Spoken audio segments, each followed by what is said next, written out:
जगतर नाथ श्री जगन्नाथ से चलंती ठाकुर अपूर्व तांको लीला निबिड़ भगवान और भक्तंक संपर्क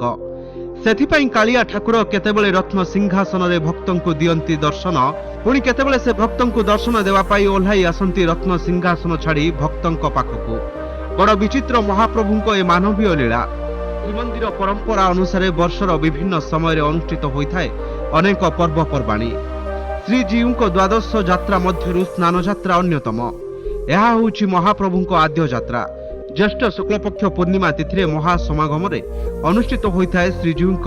जहाँ को आम देवस्नान पूर्णिमा रूपे जानी था।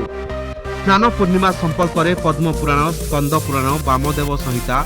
आदि पुराण और ग्रंथ में उल्लेख रही 108 गरा जल चतुर्धा मूर्ति को स्नान करा जाए। स्नान पर श्री जगन्नाथ गजानन बेश भक्तों को दर्शन देते। स्नान पूर्णिमा श्रीजीऊ दर्शन कले कोटि पुण्य मिले बोली विश्वास रही तेणु स्नान मंडप श्री विग्रह को दर्शन करने भक्तों प्रबल गहली जमी थाए।